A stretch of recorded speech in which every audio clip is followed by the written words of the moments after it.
जय हिंद दोस्तों। तो आइए दोस्तों, आप सभी का फिर से एक नए वीडियो पर स्वागत है। चलिए दोस्तों, आज हम आप लोगों को बताएंगे 14 फरवरी का गणित का वायरल पेपर। और दोस्तों, जैसा कि आप लोगों को पता है कि आप सभी का गणित का जो फाइनल एग्जाम है वो 14 फरवरी को है। तो जिनका भी एग्जाम 14 फरवरी को है वो सारा ये वीडियो देखकर जाइएगा, क्योंकि आज की वीडियो में आज हम आप लोगों को बताएंगे लघु उत्तरीय प्रश्न, जो कि आपके बोर्ड एग्जाम में 2 नंबर का पूछा जाता है। ठीक है, और हम बता दें कि जो लघु उत्तरीय प्रश्न होता है वो आपसे 30 क्वेश्चन पूछा जाएगा। ठीक है, 1 से 30 तक पूछा जाएगा, जिसमें से केवल आपको 15 क्वेश्चन ही बनाना है। ठीक ना, तो आज हम पूरे 30 का 30 क्वेश्चन कंप्लीट करेंगे। और जो छात्र अभी तक मैथ्स में कुछ भी नहीं पढ़े हैं और वो डर रहे हैं कि मैथ्स में हमको कम नंबर आएगा या अच्छा नंबर नहीं आएगा, तो बिल्कुल नहीं डरना है। आपका ये वही पेपर है जो 14 फरवरी को देखने को मिलेगा। आपका एग्जाम फर्स्ट सिटिंग में हो या सेकेंड सिटिंग में, बिल्कुल भी नहीं घबराना है। अगर आज ये सारा क्वेश्चन करके जाते हैं और जैसा हम आप लोगों को बना बना के बताएंगे, अगर समझ जाते हैं तो आप लोगों को इस बार मैथ्स में 95 प्लस लाने से कोई नहीं रोक सकता है। ठीक है, तो ऑब्जेक्टिव तो हमने पूरा कंप्लीट कर दिया है। आज हम आप लोगों को शॉर्ट आंसर टाइप क्वेश्चन करवाएंगे, यानी कि लघु उत्तरीय 2 नंबर वाला प्रश्न। ठीक है, तो चलिए सबसे पहले क्वेश्चन को देखिए। काफी आसान क्वेश्चन पूछा जाता है, इससे आसान क्वेश्चन आपके बोर्ड में और क्या देगा हम ये नहीं सोच सकते हैं। ठीक है, तो चलिए दोस्तों, क्वेश्चन नंबर 1 से श्री गणेश करेंगे। देखिए, काफी आसान क्वेश्चन है और हम अपने अंदाज में बताएंगे, वो भी ट्रिक के साथ।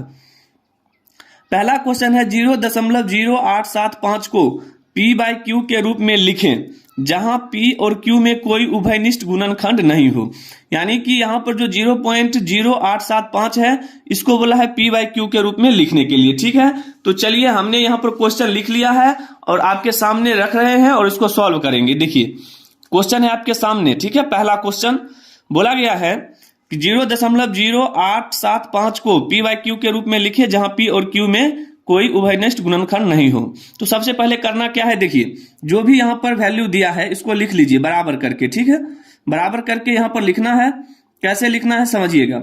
दिया है 0.0875। ठीक है, अब यहां से आप क्या कीजिए, दशमलव उड़ाइए। ठीक है, दशमलव उड़ाने के बाद देखिए 1 2 3 4 जीरो आएगा। 1 2 3 4 हो गया। फिर देखिए बराबर दीजिए, ऊपर में हो गया 875 और नीचे क्या हो गया 1 2 3 4 जीरो। अब यहां से इसको काट लीजिए। ठीक है, काटेंगे देखिए क्या होगा। 5 से काट लीजिए, 5 दूनी 10 यानी कि 200 यानी 2000। फिर देखिए 5 एकम 5 3, 5 सत्ते 35, 2 पांचे 25। फिर काटेंगे 5 से, 5 चौका 20 यानी कि 400। फिर 5 से काटेंगे तो 5 तिया 15 और 2 पांचे 25। फिर 5 से काटेंगे 50 8 40 और 5 सत्ते 35 यानी कि कितना निकल गया 7/80। और ये हमारा क्या है, P बाई क्यू के रूप में है। यही हमारा क्या होगा, बिल्कुल राइट आंसर होगा। कितना आसान क्वेश्चन था, आपने देख ही लिया है। ठीक है, तो इस तरह से बनाना है। क्लियर है। चलिए अगला क्वेश्चन क्या है देखिएगा। अगला क्वेश्चन है आपके सामने क्वेश्चन नंबर 2।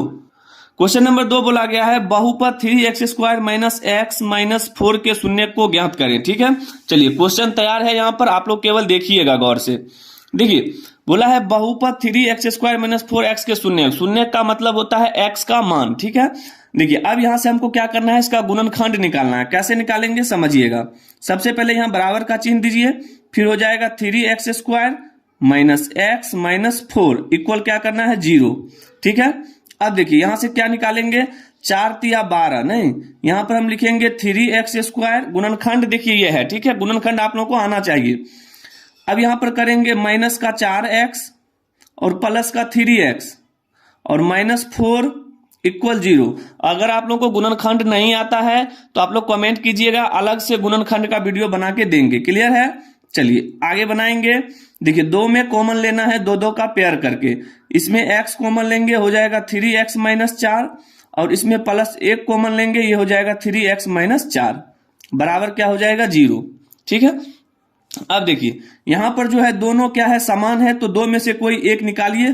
ठीक है, तो यहां पर हो जाएगा 3x माइनस 4 और इधर क्या बच गया x प्लस 1 यानी x प्लस 1 इक्वल 0। ठीक है, चलिए अब यहां से क्या करना है, दोनों के बराबर में 0 डालेंगे, तो यहां पर हो जाएगा 3x माइनस 4 इक्वल 0 और एक हो जाएगा x प्लस 1 इक्वल 0। ठीक है, अब यहां से पहले निकालिए 3x बराबर -4 उधर +4, x बराबर आ जाएगा 4/3 और यहां से निकालेंगे x बराबर +1 इधर -1। तो यही हमारा क्या है, शून्यक है, जो कि आपके सामने निकल गया है। ठीक है, चलिए अब बढ़ेंगे आगे। क्वेश्चन नंबर 3 को देखिएगा। क्वेश्चन नंबर 3 दिया गया है, दो संख्याओं का अंतर 26 है तथा एक संख्या दूसरी संख्या की 3 गुनी है, तो संख्याएं ज्ञात कीजिए। ठीक है, चलिए क्वेश्चन तैयार है, आप लोग केवल देखिएगा गौर से। दिया गया है क्वेश्चन नंबर 3, बोला है दो संख्याओं का अंतर कितना है, 26 है। अब हमको संख्या नहीं मालूम है तो हम मानेंगे, माना दो संख्या है तो मानेंगे पहली संख्या बराबर x। ठीक है, और दूसरी संख्या जो हो जाएगा, क्या हो जाएगा, दूसरी संख्या इक्वल y। ठीक है, हमने मान लिया। अब ये बोला है दो संख्याओं का अंतर 26 है, यानी कि दोनों संख्या को अंतर मतलब होता है घटाव, यानी कि x माइनस वाई बराबर कितना है, 26 है। इसको समीकरण 1 मान लेते हैं। और अगला बोला है तथा एक संख्या जो है दूसरी संख्या की 3 गुनी है, तो पहली संख्या कितना है x, और x जो है वो दूसरी संख्या की 3 गुनी है, यानी कि 3y।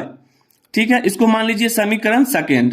ठीक है, अब समीकरण 1 और 2 से देखिए क्या आ रहा है। समीकरण 1 व 2 से दोस्तों 2 नंबर का क्वेश्चन पूछा जाता है, और इस बार एक भी क्वेश्चन छोड़ के नहीं आना है। 14 फरवरी को याद रखिएगा। अब देखिए x बराबर 3y है, यानी कि जहां x होगा वहां 3y लिखेंगे, तो यहां x है, यहां पर लिखेंगे 3y माइनस क्या है, y है, y बराबर 26। अब देखिए यहां से 3y में से एक y जाएगा, कितना हो जाएगा, 2y बराबर 26, 2 से काट लीजिए 13, यानी कि y बराबर कितना आ गया, 13।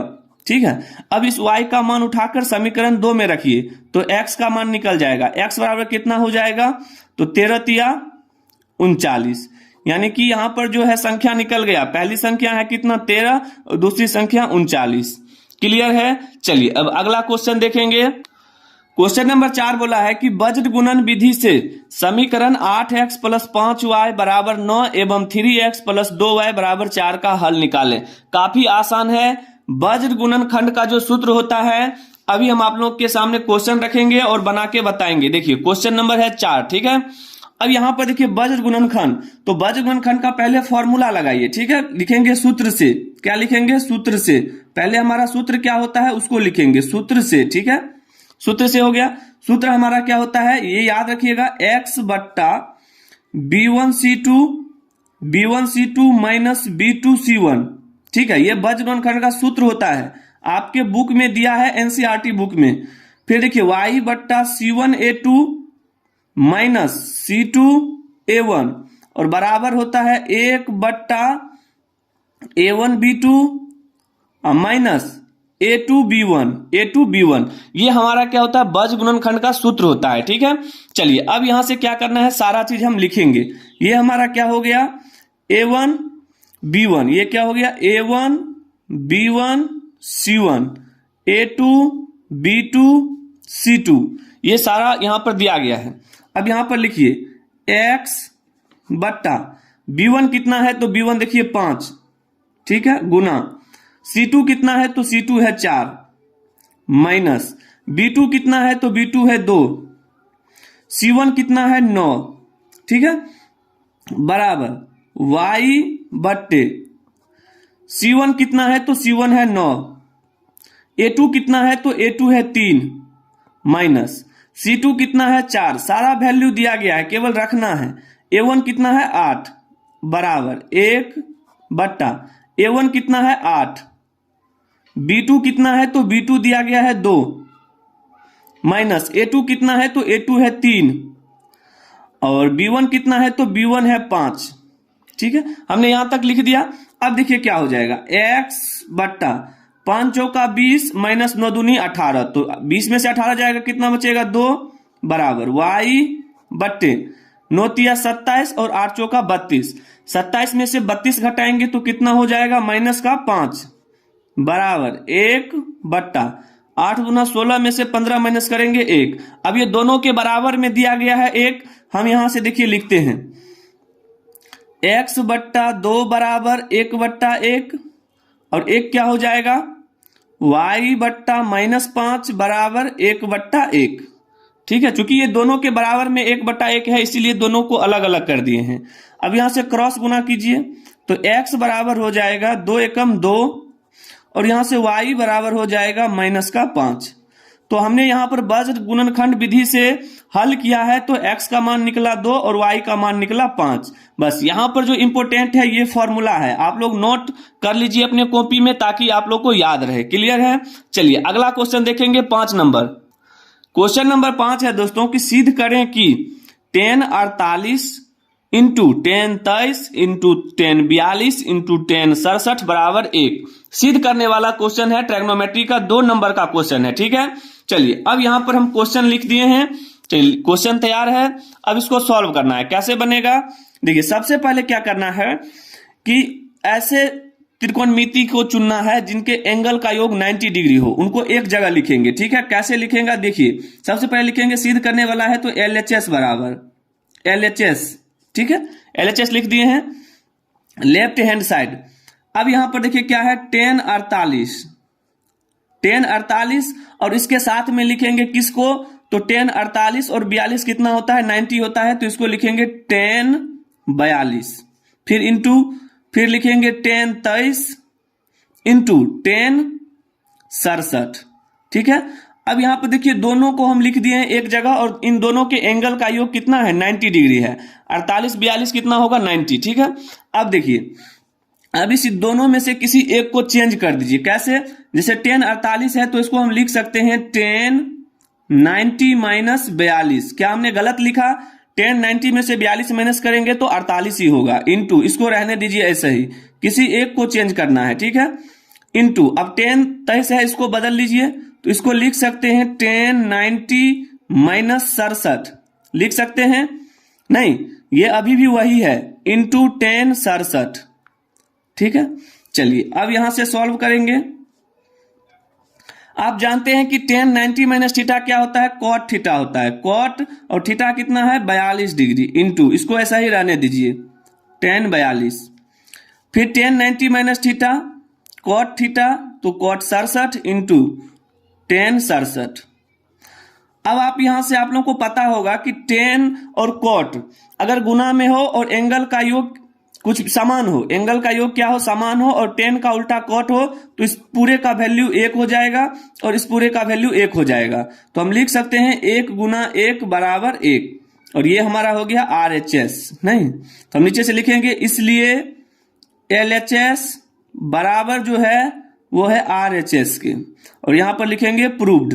ठीक है, प्रूव्ड। तो इस तरह से आप लोगों को क्वेश्चन बनाना है। उम्मीद करेंगे कि ये 5 क्वेश्चन आप लोगों को समझ में आ गया होगा और ये 5 क्वेश्चन जो है 10 नंबर आपको यहां से मिल जाएगा।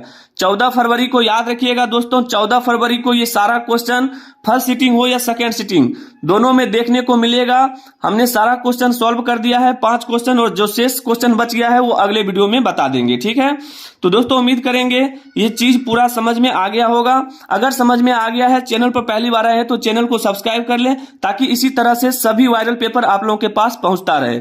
मिलेंगे दोस्तों अगले वीडियो में, तब तक के लिए जय हिंद, जय भारत, वंदे मातरम।